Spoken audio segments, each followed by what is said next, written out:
বিগত সরকারের আমলে পাচার হওয়া অর্থ ফেরত আনতে বিশ্বব্যাংকের সহায়তা চেয়েছেন প্রধান উপদেষ্টা ডক্টর মোহাম্মদ ইউনূস। মঙ্গলবার নিউ ইয়র্কে ব্যাংকটির প্রেসিডেন্টের সঙ্গে বৈঠকে এই সহযোগিতা চান তিনি। এছাড়াও অস্ট্রেলিয়ার প্রধানমন্ত্রীর সাথে বৈঠকে গুরুত্ব পায় ফেব্রুয়ারি নির্বাচনে আন্তর্জাতিক পর্যবেক্ষকের বিষয়টি। আর ডব্লিউটিও মহাপরিচালকের সঙ্গে বৈঠকে নির্বিঘ্নে এলডিসি উত্তরণের সমর্থন কামনা করেছেন প্রধান উপদেষ্টা।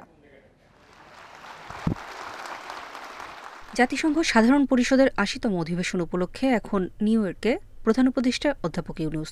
স্থানীয় সময় মঙ্গলবার অধিবেশনের সাইড লাইনে বেশ কয়েকজন বিশ্ব নেতার সঙ্গে বৈঠক করেন তিনি। অস্ট্রেলিয়ার প্রধানমন্ত্রীর সঙ্গে আলোচনায় বাংলাদেশের আসন্ন জাতীয় নির্বাচন ও সেটি পর্যবেক্ষণের বিষয়ে আলোচনা হয়। নির্বাচনের স্বচ্ছতা নিশ্চিতে আন্তর্জাতিক পর্যবেক্ষকরা উপস্থিত থাকবেন বলেন প্রধান উপদেষ্টা।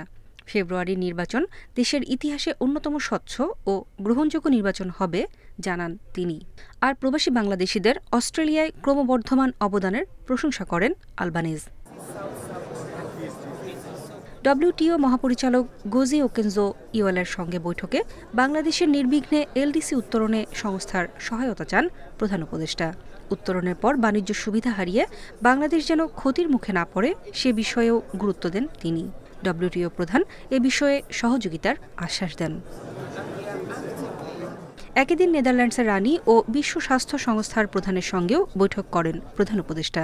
রানী ম্যাক্সিমার সঙ্গে গুরুত্ব পায় ডিজিটাল স্বাস্থ্যসেবা ও সামাজিক ব্যবসার মাধ্যমে সাশ্রয়ী ওষুধ উৎপাদন। আর ডব্লিউএইচও প্রধানের সঙ্গে আলোচনা হয় বৈশ্বিক স্বাস্থ্য সহযোগিতা নিয়ে। পরে ম্যানহাটনের হোটেলে এক ব্রিফিংয়ে প্রেস সচিব জানান, জাতিসংঘে নির্বাচনী প্রস্তুতি ও সরকারের কাজ তুলে ধরবেন প্রধান উপদেষ্টা। এছাড়া শেখ হাসিনার শাসনামলে পাচার হওয়া $234 বিলিয়ন ফেরত আনতে বিশ্বব্যাংকের সহায়তা চেয়েছেন প্রধান উপদেষ্টা। $234 বিলিয়ন শেখ হাসিনার আমলে সাইফন অফ হয়ে গেছে, যারা চুরি করে নিয়ে গেছে। তো সেই টাকাটা ফেরানো তার একটা বড় একটা প্রায়োরিটি, সেই বিষয়ে উনি আলাপ হয়েছেন। আপনি জানেন ওয়ার্ল্ড ব্যাংক এগুলো ক্ষেত্রে যথেষ্ট এক্সপার্টিজ আছে, তারা এগুলো ব্যাপারে হেল্প করে। সম্প্রতি নিউ ইয়র্ক বিমানবন্দরের ঘটনার প্রসঙ্গে তিনি জানান, এ বিষয়ে আইনগত পদক্ষেপ নিচ্ছে কর্তৃপক্ষ। নূরে জান্নাত, ইন্ডিপেন্ডেন্ট নিউজ। এ বিষয়ে আরো জানাতে আমাদের সাথে যোগ দিয়েছেন অর্থনীতিবিদ এম.এস. সিদ্দিকী। জনাব এম.এস. সিদ্দিকী, আপনাকে স্বাগত জানাচ্ছি ইন্ডিপেন্ডেন্ট টেলিভিশনে। যেটি শুরুতেই আপনার কাছে জানতে চাই যে বিশ্বব্যাংকের প্রেসিডেন্টের সঙ্গে প্রধান উপদেষ্টা সাক্ষাৎ করেছেন এবং সেখানে যে পাচার হওয়া অর্থ রয়েছে সেটি ফেরাতে বিশ্বব্যাংকের সহায়তা চেয়েছেন তিনি। বিশ্বব্যাংক কিভাবে সহায়তা করতে পারে বলে আপনি মনে করছেন? বিশ্বব্যাংক সারা পৃথিবীতে ওদের নেটওয়ার্ক আছে এবং যে টাকাগুলো পাচার হয়ে যায় বা টাকার যে ট্রানজাকশন বৈধ অবৈধ এগুলোর ব্যাপারে একটা ক্যালকুলেশন বিশ্বব্যাংকের আছে। এবং বিশ্বব্যাংক যেহেতু অনেক ফাইন্যান্স করে আমাদের ডেভেলপমেন্ট প্রজেক্ট গরিব দেশগুলোতে অথবা দুর্নীতিপরায়ণ দেশগুলোতে, ওদের অভিজ্ঞতা আছে কিভাবে ওই ডেভেলপমেন্ট প্রোগ্রামের বিলিয়ন বিলিয়ন ডলার পাচার হয়ে যায় বিদেশে। সুতরাং সেই অভিজ্ঞতা থেকে তারা আমাদেরকে সহযোগিতা করতে পারে। কারণ হচ্ছে যেমন বিশ্বব্যাংক যখন আমাদের পদ্মা ব্রিজের দুর্নীতির কথা তুলল, ওদের নেটওয়ার্কে কিন্তু একটি কনসাল্টিং ফার্মের একজন কর্মকর্তা তার ডায়েরিতে পেন্সিল দিয়ে লিখে রেখেছেন কাকে কতটুকু টাকা ঘুষ দিবেন, সেটাই বিশ্বব্যাংকের নলেজে চলে এসছে। তার মানে ওদের নেটওয়ার্কিংটা এত এফিশিয়েন্ট যে তারা আপডেটেড সবসময়। সুতরাং আমাদের প্রধান উপদেষ্টা সঠিকভাবেই তাদের সহযোগিতা চেয়েছেন। সেটা তার সাথে সাথে আরো কিছু পদক্ষেপ নিতে হবে। শুধু বিশ্বব্যাংকের কাছে সহযোগিতা চালিত হবে না। যেমন ধরেন বাংলাদেশ যদি reciprocal information, financial data information এক্সচেঞ্জের কতগুলো প্রোটোকল আছে, সেই প্রোটোকল কিন্তু এখনো বাংলাদেশ সিগনেচার করে নাই। তারপরে আবার এই যে এই সিগনেচার না করলে কিন্তু সুইজারল্যান্ডের মতো দেশগুলো অথবা ছোট ছোট ক্যারিবিয়ান কতগুলো দেশ আছে, তারা আমরা চাইলেই কিন্তু কোনো তথ্য দেবে না। আর বড় দেশগুলো যেমন ব্রিটেনের মতো অর্গানাইজেশন গুলো বা সিঙ্গাপুরের মতো দেশগুলোতে ওদেরকে স্পেসিফিক্যালি বলতে হয় যে এইটা আমাদের টাকা অবৈধভাবে আমাদের এই দেশ থেকে তোমাদের দেশে এই অ্যাকাউন্টে আছে। স্পেসিফিক যখন ইনফরমেশন দেওয়া হয় তখন তারা অ্যাকশন নিতে পারে বা নিতে আগ্রহী। মনে রাখবেন এই ধরনের উন্নত বিশ্ব কিন্তু আমাদের গরিব দেশের পাচার হয়ে টাকাটা তারা কিন্তু এটার বেনিফিশিয়ারি, তাদের দেশে এটা ইনভেস্টমেন্ট হয়। সুতরাং তারা যে ইচ্ছাকৃতভাবে আমাদেরকে উইলিংলি সহযোগিতা করবে তাও না, কিন্তু আসলে এট দি সেম অনেকগুলি চ্যালেঞ্জ আসলে এখানে রয়ে গেছে। আরেকটি বিষয়, শ্বেতপত্রের প্রতিবেদনে বলা হয়েছে যে আওয়ামী লীগ আমলে প্রায় ২৮ লাখ কোটি টাকা পাচার হয়েছে। এই যে এত বড় অঙ্কের অর্থ, আবার বিশ্বের বিভিন্ন দেশে থেকে এই অর্থ ফেরত পেতে হলে সরকারের আর কি উদ্যোগ নেওয়া উচিত আপনার মনে হয়?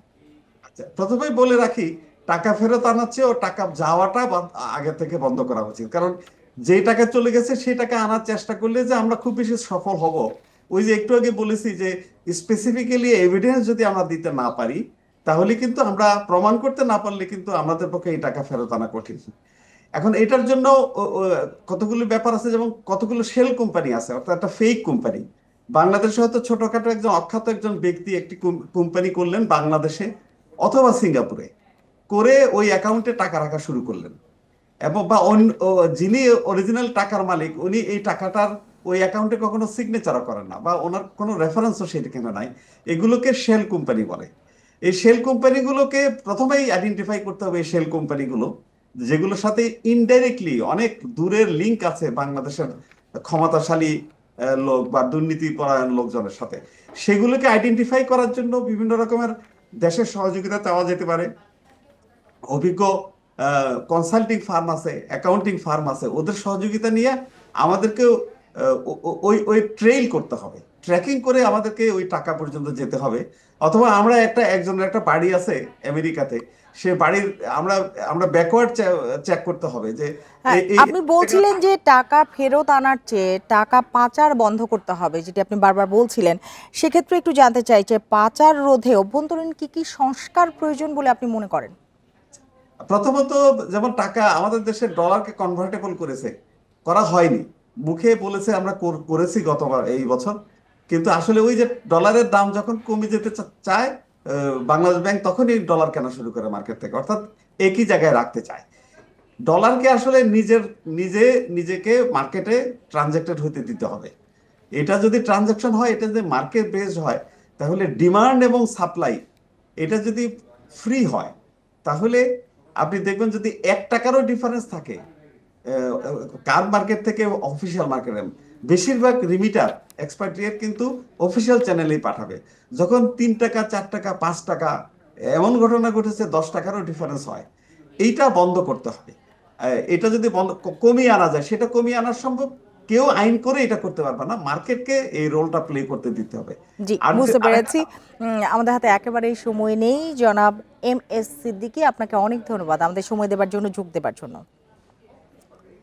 জাতিসংঘ সাধারণ পরিষদের অধিবেশনের প্রধান উপদেষ্টা ডক্টর মোহাম্মদ ইউনূস বাংলাদেশের নির্বাচন প্রস্তুতি ও সরকারের গত 14 মাসের কার্যক্রম তুলে ধরবেন বলে জানিয়েছেন প্রেস সচিব শফিকুল আলম।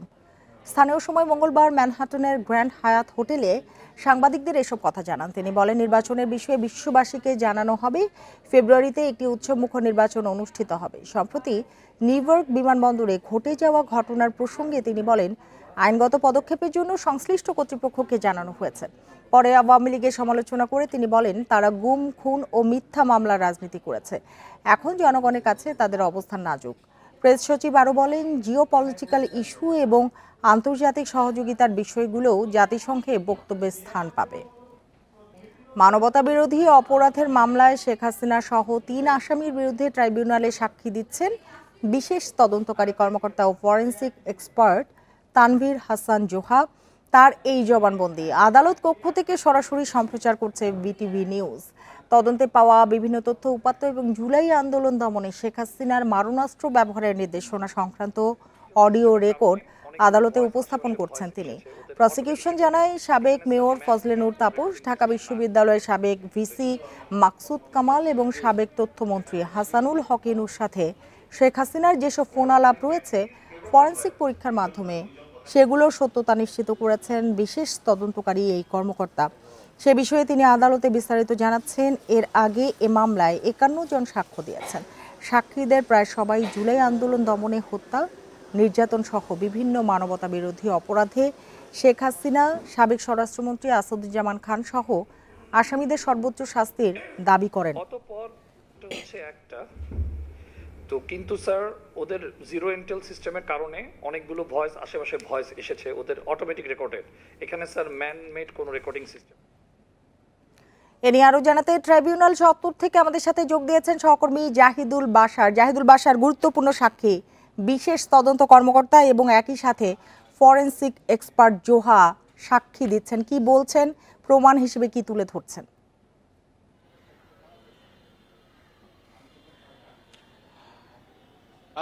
সিমি, আপনি যথার্থ বলেছেন। আজকে যিনি একটু আগে তার মূল সাক্ষ্য সেটি শেষ হয়ে গেছে। এখন আদালতের প্রসিকিউশন তাকে কিছু জিজ্ঞাসাবাদ করছে। অর্থাৎ তিনি, যেমনটা আপনি খবরে বলছিলেন, আজকে শুরু থেকেই তিনি যে বিষয়টি জানিয়েছেন এবং এটি সরাসরি সম্প্রচার করা হয়েছে। দেখুন, এই আন্দোলন চলাকালীন সময়ে শেখ হাসিনার বিভিন্ন ধরনের অডিও ক্লিপস গণমাধ্যমে, সামাজিক মাধ্যমে এসছে, ভাইরাল হয়েছে, কিন্তু সেগুলো আসলে সত্য কিনা সেটি যাচাই করা ফরেনসিক ল্যাবে এবং সরকারের নির্দিষ্ট যে সমস্ত পরীক্ষাগার রয়েছে সেখান থেকে এগুলো সার্টিফাই করা, সেটির একটি বড় বিষয় রয়েছে, বিশেষ করে মামলার ক্ষেত্রে, আদালতের গ্রহণযোগ্যতার ক্ষেত্রে। আজকে সেটি হলো। এখানে সিআইডির ফরেনসিক ল্যাবে মোট অনেকগুলো ভিডিও অডিও ক্লিপস তারা পরীক্ষা নিরীক্ষা করেছেন। এর মধ্যে সাক্ষী জোহা, যিনি এই প্রসিকিউশনের একজন প্রসিকিউটর, একই সাথে তিনি একজন ফরেনসিক এক্সপার্টও, তিনি বলেছেন যে এনটিএমসি, ডিএমপি, বিটিআরসি সহ বিভিন্ন জায়গা থেকে ৬৯টি এরকম অডিও ক্লিপ তারা সংগ্রহ করেছেন। সেখানে শেখ হাসিনা সহ সরকারের গুরুত্বপূর্ণ বিভিন্ন জনের অডিও ক্লিপ রয়েছে। এর মধ্যে বিশেষ করে ৩টি ক্লিপ আজকে কিছুক্ষণ আগে এই আদালতে পর্যায়ক্রমে শোনানো হয়েছে, যেগুলো এর আগেই সিআইডির ফরেনসিক ল্যাব থেকে সত্যতা নিশ্চিত করা হয়েছে। একটিতে শেখ হাসিনার কণ্ঠ এবং অপরপক্ষে তাপসের কণ্ঠ, আরেকটিতে শেখ হাসিনার কণ্ঠ এবং অপরপাশে ঢাকা বিশ্ববিদ্যালয়ের সাবেক ভিসি মাকসুদ কামালের কণ্ঠ, আরেকটিতে শেখ হাসিনার কণ্ঠ এবং অপর পাশে সাবেক তথ্যমন্ত্রী হাসানুল হকিনুর কণ্ঠ। এই পুরো যে অডিও ক্লিপগুলো সেগুলো এখানে শোনানো হয়েছে। এখানে আদালতে সেই বিষয়গুলো এখানে নোট করা হয়েছে, অর্থাৎ সাক্ষ্যে তিনি সেটি রেকর্ড করা হয়েছে। তিনি বলেছেন যে, এবং আমরাও সেটি শুনেছি, যখন ফজলেনুর তাপসের সাথে যে ফোন আলাপটি শোনানো হয়েছে সেখানে ফজলেনুর তাপস বারবার করে শেখ হাসিনাকে বলছিলেন যে আন্দোলনের ভেতরে যে সচিবালয় আক্রমণ হয়েছে, বিভিন্ন জায়গায় তারা আক্রমণ করছে, একই সাথে আন্দোলনকারীরা তারা আরো কি কি করতে পারে শেখ হাসিনা সেই বিষয় নিয়ে তিনি বলছিলেন যে তিনি সেটি জানেন। এবং ফজলেনুর তাপস বলছিলেন যে খুব যথাসম্ভব তাদের উপরে কড়াকড়ি করার জন্য, সেনাবাহিনীকে ব্যবহার করে যা করা যায় সর্বোচ্চ ব্যবস্থা নেওয়ার জন্য শেখ হাসিনা সেখানে বলেছেন যে তিনি এই বিষয়টি জানেন। সেনাপ্রধানের সাথে কথা বলা হয়েছে, ডিজিএফ এর সাথে কথা বলা হয়েছে, যেখানে পাওয়া যাবে সেখানে ব্যবস্থা নেওয়া হবে, এরকম ফোন আলাপ হয়েছে। দ্বিতীয় ফোন আলাপ যেটি শোনানো হয়েছে ঢাকা বিশ্ববিদ্যালয়ের ভাইস চ্যান্সেলর মাকসুদ কামালের সাথে, সেখানে মাকসুদ কামাল বলছিলেন যে আন্দোলনকারীরা ব্যাপকভাবে বাড়াবাড়ি করছে, অসম্ভব রকমের বাড়াবাড়ি তারা শুরু করেছে, হলের তালা ভেঙে তারা বেরিয়ে গেছে বা হলের ভেতরে ঢুকছে। তিনি বলেছেন, একজন ঢাকা বিশ্ববিদ্যালয়ের ভাইস চ্যান্সেলর এই ফোন আলাপে, আদালতও সেটি শুনেছেন স্পষ্ট করে, যে তিনি ছাত্রলীগের সেই সময় যারা দায়িত্ব ছিলেন তাদেরকে তার বাসায় ডেকেছেন, সেখানে বৈঠক করছেন। এমনকি তিনি ছাত্রলীগ নেতাকর্মীদের বলেছেন যে তোমরা না পারলে ঢাকা উত্তর এবং দক্ষিণের যারা ছাত্রলীগের আছে তাদেরকে আনো, জড়ো করো, এদের বিরুদ্ধে ব্যবস্থা নিতে হবে। এবং সেখানে তিনি এটাও বলেছেন শেখ হাসিনাকে যে যদি এই পরিস্থিতি স্বাভাবিক হওয়ার পরে যারা আন্দোলন করছে তাদের সবাইকে চিহ্নিত করে এক এক করে বিশ্ববিদ্যালয় থেকে বহিষ্কার করা হবে। সেই ফোন আলাপে শেখ হাসিনা বলেছেন যে যেহেতু এরা রাজাকারদের যেভাবে ব্যবস্থা করা হয়েছে এদের বিরুদ্ধেও সেই ব্যবস্থা নেওয়া হবে, রাজাকারদের যেভাবে হত্যা করা হয়েছে এদেরকেও নিশ্চিহ্ন করা হবে। আরেকটি বিষয় এখানে প্রসিকিউশন এই ফোন আলাপের ব্যাখ্যায় এবং ফোন আলাপে শোনা গেছে শেখ হাসিনা বলেছেন যে ইংল্যান্ডে যেভাবে আন্দোলনকারী ছাত্রদের নিশ্চিহ্ন করে দেওয়া হয়েছে এখানেও তাই করা হবে, সেই বিষয়টি এসছে। আর তৃতীয় ফোন আলাপ যেটি কিছুক্ষণ আগে আদালতে শোনানো হয়েছে, সেখানে শেখ হাসিনা এবং হাসানুল হক ইনুর সাথে সেই ফোন আলাপে গুরুত্বপূর্ণ বিষয় এসছে।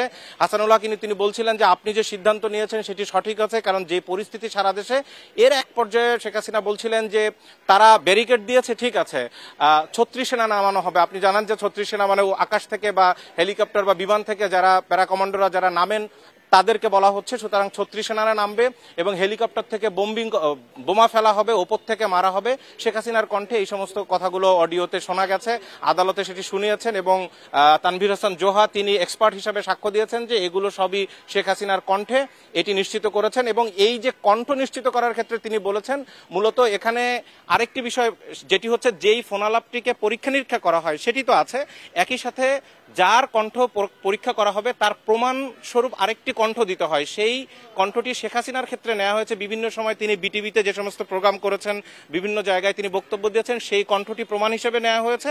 আর হাসানুল হক ইনুর কণ্ঠ নেওয়া হয়েছে, সরাসরি জেলখানায় ডিবির কর্মকর্তারা গেছেন, তারা যাই তার কণ্ঠর রেকর্ড নিয়ে এসেছেন এবং তার সাথে এই কণ্ঠ মিলিয়ে বিভিন্ন বৈজ্ঞানিক পরীক্ষার মাধ্যমে তারা সার্টিফাই করেছেন যেটি আসলেই শেখ হাসিনার কণ্ঠ এবং অন্য পক্ষে ছিলেন হাসানুল হক ইনু। যাই হোক, এই গুরুত্বপূর্ণ সাক্ষীর সাক্ষ্য এখানে শেষ হয়েছে এবং এই পুরো যে ফরেনসিক রিপোর্ট, আদালতে যে এই যে অডিওগুলো শোনানো, সেই পুরো বিষয়টি কিন্তু এখানে রেকর্ড করা হয়েছে। ট্রাইব্যুনাল চত্বর থেকে কথা হচ্ছিল সহকর্মী জাহিদুল বাশারের সাথে। শেখ হাসিনা ও তার পরিবারের বিরুদ্ধে আদালতে চলমান দুর্নীতি মামলার কয়েকটি রায় আসতে পারে নভেম্বরে। সকালের রাজধানীতে টিআইবি ও দুদকের সমঝোতা স্মারক সইয়ের পর সাংবাদিকদের প্রশ্নের জবাবে দুদক চেয়ারম্যান একথা বলেন। আর টিআইবির নির্বাহী পরিচালক জানান, রাজনৈতিক দলের সদিচ্ছা ও আমলাদের মানসিকতার পরিবর্তন হলেই কেবল স্বাধীন হবে দুদক।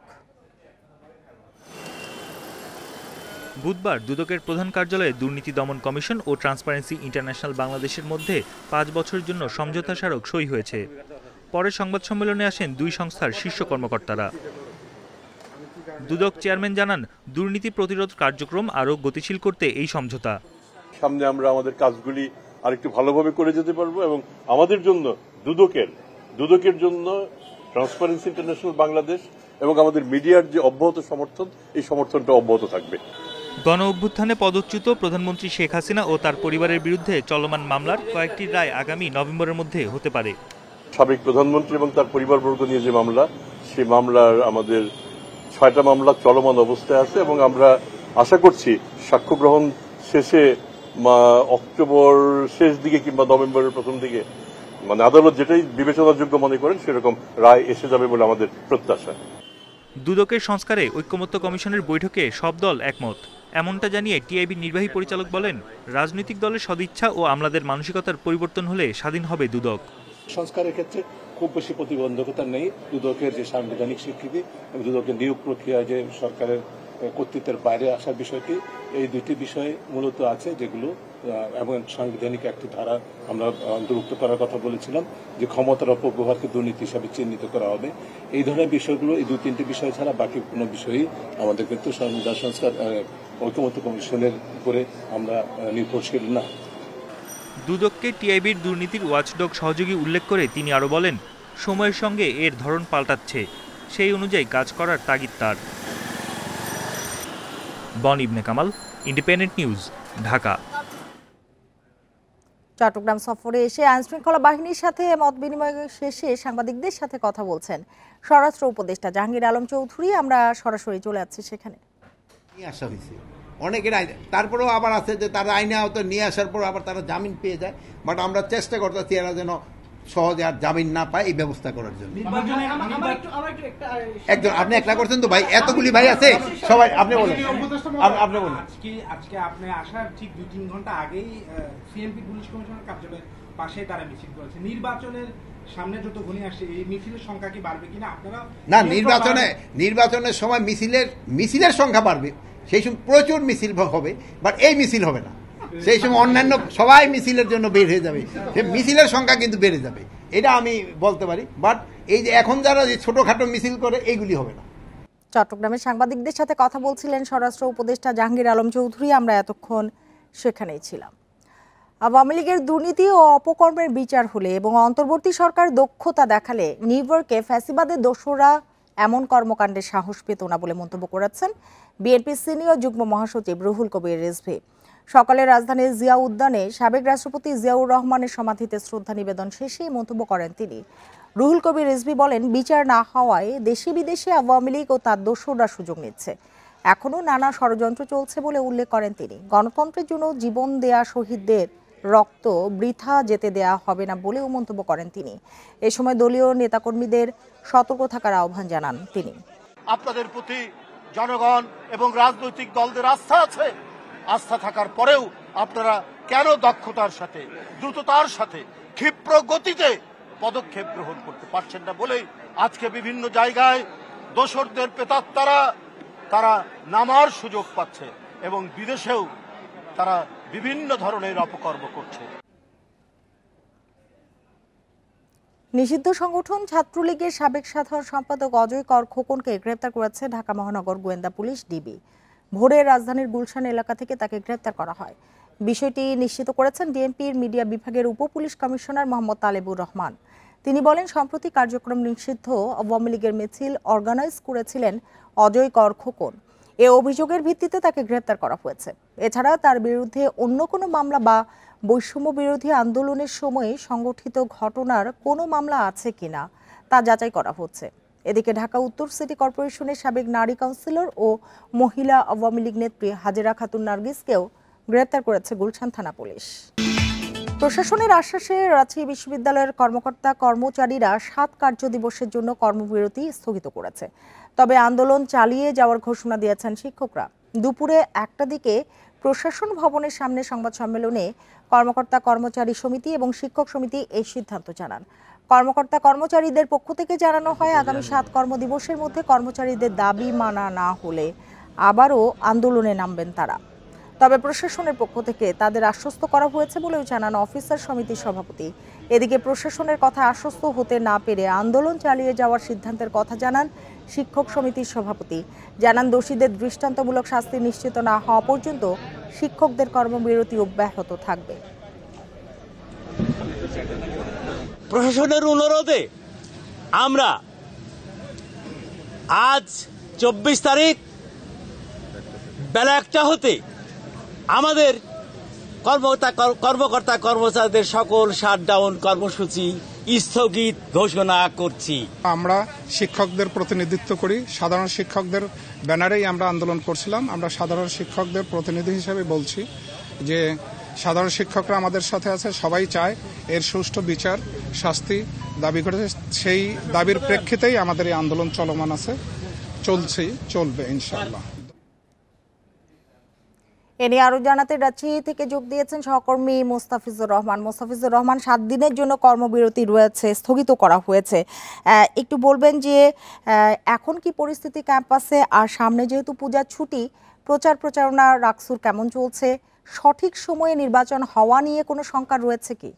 দেখুন, প্রচারণার যদি প্রসঙ্গ আসে তাহলে প্রচারণা একবারে নেই বললেই চলে, কারণ সামনে পুজোর ছুটির কারণে শিক্ষার্থী যারা রয়েছেন তারা কিন্তু ক্যাম্পাস এরই মধ্যে ছাড়তে শুরু করেছেন এবং বলা যেতে পারে যে ক্যাম্পাসে শিক্ষার্থী শূন্য অনেকটা ক্যাম্পাস। ঠিক অপরদিকে যে 4 দিন ধরে কমপ্লিট শাটডাউন যে কর্মসূচি অব্যাহত ছিল রাজশাহী বিশ্ববিদ্যালয়ে, তারই অংশ হিসেবে আজকে দুপুর 1টার কিছু পরে এখানে বিশ্ববিদ্যালয় কর্মকর্তা কর্মচারীদের যে সমিতি রয়েছে তারা বিশ্ববিদ্যালয় প্রশাসনের সঙ্গে একটি বৈঠক করেন। এরপরে কিন্তু তারা জানান দেন যে তাদের 7 কর্মদিবস পর্যন্ত তাদের কর্মসূচি স্থগিত করেছেন এবং প্রশাসনকে তাদের যে দাবিগুলো ছিল, অর্থাৎ প্রাতিষ্ঠানিক সুবিধা এবং তাদের লাঞ্ছিতকারীদের গ্রেপ্তারের যে বিষয়টি ছিল, এই বিষয় নিয়ে প্রশাসনের সঙ্গে তারা আলাপ করেছেন এবং প্রশাসন তাদের আশ্বাস দিয়েছেন এবং এরই পরিপ্রেক্ষিতে তারা 7 কর্মদিবস পর্যন্ত তারা তাদের কর্মসূচি স্থগিত করেছেন। এবং সেই সাথে কর্মকর্তা কর্মচারীদের যে প্যানেল রয়েছে তারা একটি বিষয় উল্লেখ করেছেন যে 7 কর্মদিবসের পরেও যদি তাদের এই যে উদ্ভূত পরিস্থিতি এটি যদি নিরসন না হয়ে থাকে, অর্থাৎ প্রশাসন যদি তাদের দাবিগুলো না মেনে নেয়, তাহলে তারা আরো কঠোর আন্দোলনে যাবেন, এটি কিন্তু বলা হচ্ছে। অপরদিকে কিছুক্ষণ পরে শিক্ষক সমিতির পক্ষ থেকে জানানো হয়েছে, শিক্ষকরা জাতীয়তাবাদী শিক্ষক ফোরামের পক্ষ থেকে জানানো হয়েছে যে তাদের যে কর্মসূচি সেটি অব্যাহত রয়েছে এবং সেই সাথে তারা বলছিলেন যে প্রশাসনের পক্ষ থেকে 2টি কমিটি করা হয়েছে, তবে এই কমিটিতে তারা আশ্বস্ত নন, তারা চান দৃশ্যমান, অর্থাৎ দৃশ্যমান কোনো কিছু না দেখা পর্যন্ত, অগ্রগতি না দেখা পর্যন্ত তারা তাদের যে কর্মবিরতি সেটি কিন্তু তারা অব্যাহত রাখবেন এবং তারা এটি চালিয়ে যাবেন। তবে আসন্ন রাকসু নির্বাচনের ভবিষ্যৎ কি হবে সেটি নির্ভর করছে প্রশাসনের সিদ্ধান্তের উপরে, সেই সাথে কর্মকর্তা কর্মচারী এবং শিক্ষকরা কি করবেন তাদের কর্মসূচি নিয়ে সেটির উপরে নির্ভর করছে। তবে এরই মধ্যে আমরা দেখেছি যে নির্বাচন কমিশন যে বিষয়টি জানিয়েছেন, তারা নির্বাচন অনুষ্ঠানে তারা সম্পূর্ণ প্রস্তুত, এটি কিন্তু নির্বাচন কমিশনের পক্ষ থেকে আমাদের জানানো হয়েছে। তবে এখন পর্যন্ত উদ্ভূত যে পরিস্থিতি সেটি শিক্ষক কর্মকর্তা কর্মচারী তারা প্রত্যেকেই বলছেন যে তারা চান যে যথাসময়ে নির্দিষ্ট সময়ে রাকসু নির্বাচন অনুষ্ঠিত হোক। তবে কর্মসূচির বিষয়ে তারা বলছিলেন যে কর্মসূচি যদি তাদের প্রত্যাহার না করা হয়ে থাকে বা কর্মসূচির যে বিষয়গুলো এগুলো প্রশাসন না দেখলে তাদের এই কর্মসূচি অব্যাহত থাকবে। তো রাজশাহী বিশ্ববিদ্যালয় থেকেই ছিল সর্বশেষ। মোস্তাফিজুর রহমান, আপনাকে অনেক ধন্যবাদ আমাদের সাথে যোগ দেওয়ার জন্য। আন্তর্জাতিক অপরাধ ট্রাইব্যুনাল থেকে ব্রিফিংয়ে প্রসিকিউটর মিজানুর রহমান কথা বলছেন, আমরা সরাসরি চলে যাচ্ছি সেখানে। উনি তদন্তকালে শেখ হাসিনার ৬৯টি অডিও কল সম্বলিত অর্থাৎ অডিও ক্লিপস সম্বলিত সিডি জব্দ করেছেন, 3টি মোবাইলের সিডিআর জব্দ করেছেন, যার মধ্যে আজকে উনি অনারেবল ট্রাইব্যুনালে শেখ হাসিনা এবং তার নিকটাত্মীয় ঢাকা দক্ষিণ সিটি কর্পোরেশনের মেয়র, তৎকালীন মেয়র ফজলে নূর তাপসের একটি কথোপকথন, শেখ হাসিনা এবং আসাদুজ্জামান খান মাকসুদ কামালের অর্থাৎ ঢাকা বিশ্ববিদ্যালয়ের তৎকালীন ভাইস চ্যান্সেলরের একটি কথোপকথন এবং শেখ হাসিনা এবং হাসানুল হক ইনুর সাথে 3টি ফোনালাপের মধ্যে 2টি আজকে অনারেবল ট্রাইব্যুনালে উপস্থাপন করেছেন, আরেকটিও দাখিল করেছেন, কিন্তু সেইটা ফোন কলে কোনো কথোপকথন না থাকায় তা উপস্থাপন করা হয়নি। আপনারা নিজে উপস্থিত ছিলেন এবং এটা বিটিভির মাধ্যমে সরাসরি সম্প্রচার করা হয়েছে। আপনারা শুনেছেন কি কি কথা এইখানে তাদের মধ্যে হয়েছে। প্রথম যেটা এখানে উপস্থাপন করা হয়েছে সেইখানে শেখ হাসিনা এবং ফজলে নূর তাপস তাতে খুব পরিষ্কারভাবে উনি বলছেন এই আন্দোলনকারীদেরকে দমনের জন্য উনি ল্যাথাল উইপেন গুলি করে হত্যার নির্দেশ দিয়েছেন, সোজা গুলি করে দিতে হবে। ড্রোন ব্যবহার করার নির্দেশ দিয়েছেন, ড্রোন ব্যবহারের মাধ্যমে শনাক্ত করে হেলিকপ্টার ব্যবহার করে গুলির কথাও বর্ণনা হয়েছে। এটা ছিল একটা। দ্বিতীয় হচ্ছে শেখ হাসিনা এবং মকসুদ কামাল সাহেবের যে ফোনালাপ, তাতে দেখা যাচ্ছে উনি ছাত্রদেরকে রাজাকারের সাথে তুলনা করেছেন এবং বলেছেন যে ছাত্ররা রাজাকার বলেছে নিজেদের। আপনারা শুনেছেন যে ছাত্রদের স্লোগান কি ছিল, যে আমরা চাইলাম অধিকার, হয়ে গেলাম রাজাকার। এইটাকে উনি অপব্যাখ্যা করে ছাত্রদেরকে রাজাকার বলে ট্যাগ দিয়েছেন এবং তাদেরকে বলেছেন যে এরাকে অন্য রাজাকারদেরকে ফাঁসি দিয়েছি, এদেরকেও মেরে ফেলা হবে, ফাঁসি দেওয়া হবে। এবং ঢাকা বিশ্ববিদ্যালয়ের ভাইস চ্যান্সেলর মহোদয় একজন শিক্ষক হিসেবে যে ধরনের কথাবার্তা বলেছেন, সন্ত্রাসী লালনের প্রক্রিয়ার যে বর্ণনা দিয়েছেন, তা অত্যন্ত দুঃখজনক। উনি সন্ত্রাসীদের কিভাবে লালন করবেন, কিভাবে ব্যবহার করবেন, তারা কি করবেন, তার একটা বর্ণনা দিয়েছেন। যাই হোক, তার মামলা আজকের বিবেচ্য বিষয় নয়। শেখ হাসিনা এবং ইনুর মামলায় আপনারা যেটা দেখেছেন, সেইখানে সবচেয়ে দুঃখজনক বিষয় হচ্ছে এদেশে ৭১ সালে মানুষ যুদ্ধ করেছিল বিদেশি দখলদার বাহিনীর বিরুদ্ধে, যারা দেশের মানুষের উপর বম্বিং করেছে, গুলি করেছে। এদেশের একজন সরকার প্রধান, যিনি তাকে নির্বাচিত দাবি করেন, তিনি জনগণের বিরুদ্ধে ৩৬ সেনা এবং হেলিকপ্টার ব্যবহার করে গুলি করার নির্দেশ দিচ্ছেন, বম্বিং করার নির্দেশ দিচ্ছেন। এর চেয়ে দুঃখজনক আর কিছু হতে পারে না। এইখানে আরো একটা বিষয় আছে, ইন্টারনেট সেবা উনি বন্ধ করে দিয়েছেন, সেইটাকে ভিন্ন দৃষ্টিভঙ্গিতে উপস্থাপন করার চেষ্টা করছেন। আর একটি কাজ করেছেন কি, উনি বলছেন যে আমি বললাম একটা জিনিস পোড়াতে, যা যা পোড়াতে, ওরা পুড়িয়ে দিল সেতু ভবন। তার মানে আগুন দেওয়ার নির্দেশ উনি দিয়েছেন, কিন্তু ওনার কাঙ্ক্ষিত বিষয়টা না পুড়িয়ে অন্য বিষয়, অন্য জিনিস স্থাপনা পোড়ানো হয়েছে। এরপরে সব থেকে যেটা গুরুত্বপূর্ণ উনি যেটা বলেছেন, সেটা হচ্ছে যে আন্দোলনের ক্ষেত্রে দুটো ভাগ করেছেন। এক হচ্ছে নাশকতাকারী, উনি ওনাদের ভাষায় যাদেরকে উনি মেরে ফেলার সিদ্ধান্ত নিয়েছেন জঙ্গি নাটকের নামে, এবং বলে দেওয়া হবে যে জঙ্গিদেরকে মেরে ফেলা হয়েছে, ছাত্রদেরকে ঘরে ফিরে যেতে বলা হয়েছে। এছাড়াও যদিও ডিফেন্স এটাতে আপত্তি করেছেন, এছাড়াও তিনি যেটা বলেছেন যে কারফুর পরে ধরে নিয়ে যাওয়া হবে আন্দোলনকারীদেরকে, তারপরে আইনানুগ ব্যবস্থা হবে, কিন্তু আসলে জেলখানায় পাঠানো হবে না। স্ক্রলে বলা হবে যে তাদেরকে জেলখানায় পাঠাবে, বাস্তবে ছেড়ে দেবে। আর কি আর কি এই শব্দটা, তার মানে তাদেরকে মেরে ফেলা।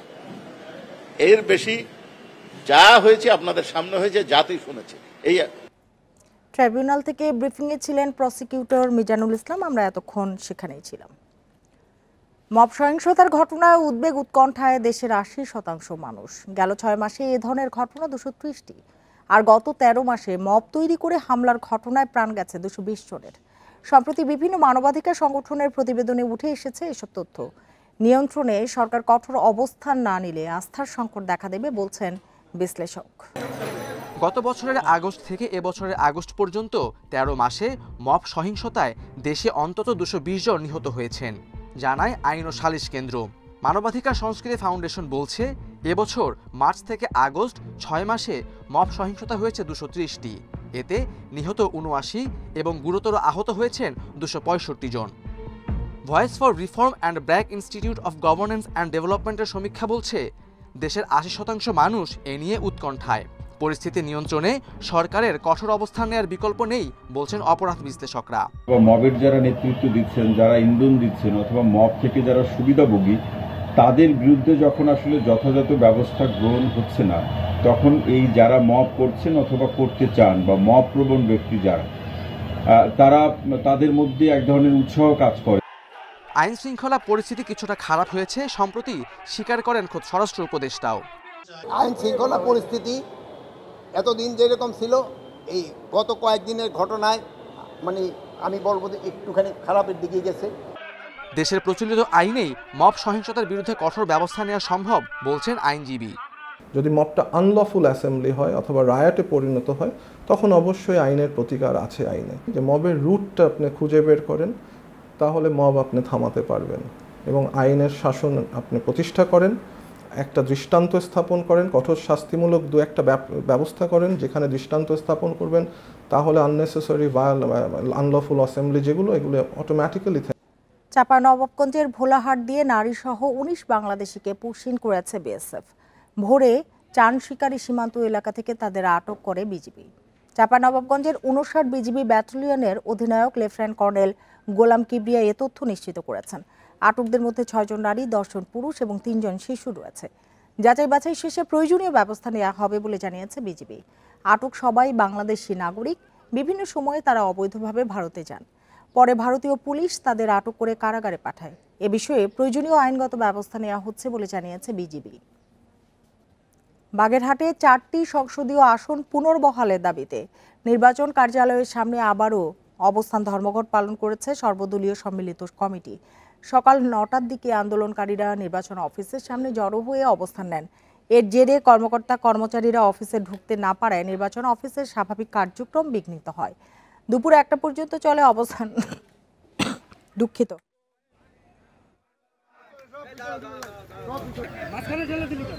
পর্যন্ত আন্দোলন চালিয়ে যাওয়ার ঘোষণাও দেন তারা। গণস্বাক্ষর সহ অন্যান্য কর্মসূচি লাগাতার চালিয়ে যাওয়ারও হুঁশিয়ারি দিয়েছেন আন্দোলনকারীরা। নির্বাচন কমিশন বাগেরহাটে ৪টি আসন থেকে কমিয়ে 3টি করে চূড়ান্ত গেজেট প্রকাশের পর থেকে হরতাল, অবরোধ সহ নানা কর্মসূচি পালন করে আসছে সর্বদলীয় সম্মিলিত কমিটি।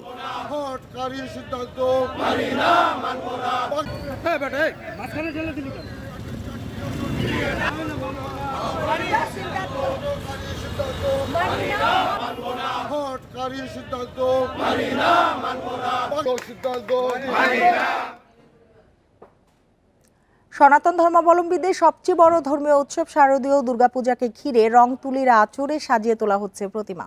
কিন্তু ডেঙ্গু ও চিকুনগুনিয়ার কারণে এবার বেশ পিছিয়ে আছে চট্টগ্রামের মৃৎশিল্পীরা।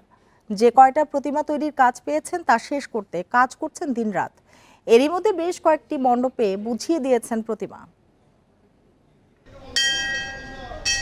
চট্টগ্রামের শারদীয় দুর্গোৎসবকে ঘিরে প্রতিমা তৈরিতে ব্যস্ত সময় পার করছেন মৃৎশিল্পীরা। চাহিদার কথা মাথায় রেখে রাত দিন পরিশ্রম করছেন তারা। ইতিমধ্যে আদল তৈরি হয়েছে বেশিরভাগ প্রতিমার। দেবী দুর্গাকে বরণ করতে নানা প্রস্তুতি নিচ্ছে সনাতন ধর্মাবলম্বীরা। সবাই যাতে সুস্থভাবে থাকতে পারে, শান্তিতে থাকতে পারে, সেফলি থাকতে পারে, এটাই কামনা আমার কাছে। প্রত্যেকেই যাতে ভালো মতো পড়ালেখা করতে পারি এবং পরীক্ষাগুলো যেন একটু ভালো মতো দিতে পারি, এটুকুই চাও। সাম্প্রতিক সময়ে চলমান ডেঙ্গু ও চিকুনগুনিয়ার কারণে কারিগর সংকটে পড়তে হয়েছে মৃৎশিল্পীদের। গেল বছর ১০০-র উপর প্রতিমা তৈরির কাজ করলেও এবার নিয়েছেন ৭০ প্রতিমা তৈরির কাজ। আর অল্প কয়েকদিন আছে রঙের কাজ চলতেছে, আমাদের কাজের একটু পরিচিতি আর কি জটিল আর কি। বৃষ্টি বাদল, আবার চিকুনগুনিয়া, এক একজনের এক একটা রোগে সমস্যা হয়ে গেছে। এই জন্য কাজ একজন লোক আমাদের হয়েছে, তার তো এখন তো ব্যথা কমে নেয় আর কি, ওই জন্য কাজে একটু ঘাটতি হয়েছে। দূরের উপজেলার জন্য তৈরি প্রতিমা মণ্ডপগুলোতে নিয়ে যাওয়া শুরু হয়েছে এরই মধ্যে। সবার সম্মিলিত প্রচেষ্টায় এবার সুন্দরভাবেই পূজা পালনের আশা তাদের। দূরত্বটা একটা কারণ, আর হচ্ছে ওয়েদারের বিষয়, যার কারণে আমরা আগে ভাগে নিয়ে, আর ওখানে স্টেজের একটা বিষয় থাকে, সেই হিসেবে আমরা আগে নিয়ে মাকে একটু সুন্দর করে সাজসজ্জা সহ যাতে পূজার জন্য প্রস্তুত করতে পারে, এই জন্য আমাদের আগে ভাগে নিয়ে যাওয়া। প্রশাসনের সিদ্ধান্ত অনুযায়ী প্রতিটি মণ্ডপে সিসিটিভি ক্যামেরা স্থাপন, রাত 12টার মধ্যে অনুষ্ঠান শেষ করা সহ নানা নির্দেশনা দিচ্ছেন আয়োজকরা। আমরা আমাদের থানা কমিটি এবং আঞ্চলিক কমিটির সব যে পূজার্থীদেরকে বলেছি প্রত্যেক পূজাতে অবশ্যই যেন সিসি ক্যামেরা স্থাপন করে, প্রত্যেক পুজোতে নিজস্ব স্বেচ্ছাসেবক বাহিনী যেন স্থাপন করে। চট্টগ্রাম জেলায় এবার 2202টি মণ্ডপে অনুষ্ঠিত হবে শারদীয় দুর্গোৎসব, যার মধ্যে চট্টগ্রাম নগরীতে হবে 287টি মণ্ডপে। Ahsan Riton, Independent News, Chattogram. শারদীয় দুর্গাপূজা উপলক্ষে শপিং মল থেকে শুরু করে অলিগলি দোকানপাটে জমে উঠছে কেনাকাটা। রাজধানীর বিপণী বিতানগুলোতে সন্ধ্যার পর থেকে বাড়তে থাকে ভিড়। পোশাকের দাম কিছুটা বেশি বলছেন ক্রেতারা, তবে বড় ব্র্যান্ডগুলোর রয়েছে ছাড় আর নতুন নতুন কালেকশন। শেষ কয়েকটা দিন আরও জমজমাট বেচা কেনার আশা ব্যবসায়ীদের। শারদীয় দুর্গাপূজা ঘিরে দোকানে দোকানে রঙিন সমাহার, নতুন পোশাক, অলংকার, প্রসাধনী থেকে উপহার সামগ্রী চলছে বেচাকেনা। সকাল থেকে গভীর রাত পর্যন্ত বিপণী বিতানে ক্রেতাদের আনাগোনা। আমরা সারা বছর ধরে এই একটা পূজার জন্য অপেক্ষা করি যে বছর ঘুরে কখন আবার মা আসবে। জিনিসপত্রের দাম কিছুটা বেড়েছে বলে জানান ক্রেতারা। তারপরও উৎসবের আনন্দ ভাগাভাগি করে নিতে পরিবারের সবার জন্য সাধ্যের মধ্যেই চলছে কেনাকাটা। ছোটরা বেছে নিচ্ছে রঙিন পোশাক, বড়রা কিনছেন অলংকার ও সাজসজ্জার নানা উপকরণ। হাই থেকে লো পর্যন্ত আসছে, তারপরে দেখা যাচ্ছে আমার যেটা চয়েস সেই অনুযায়ী হচ্ছে না, এই জন্যই দেখা যায় যে একদিনে সব কেনাকাটা করতেও পারি না। এর আগে পরীক্ষা থাকার কারণে আসতে পারলাম না, আজকে আসতে পারলাম এবং হয়তো 2-3 দিনের মধ্যে বাড়িতে যাবো। কিছু কিছু আইটেম আছে এগুলো তো কিনাই লাগে, শাঁখা সিঁদুর বা পূজার দ্রব্য সামগ্রী কিছু আছে নির্দিষ্ট, এগুলো তো কিনতেই হয়। দুপুরের পর থেকে ক্রেতা সমাগম বাড়তে থাকে জানান ব্যবসায়ীরা। শেষ মুহূর্তে আরো বেশি জমজমাট বিক্রির আশা তাদের।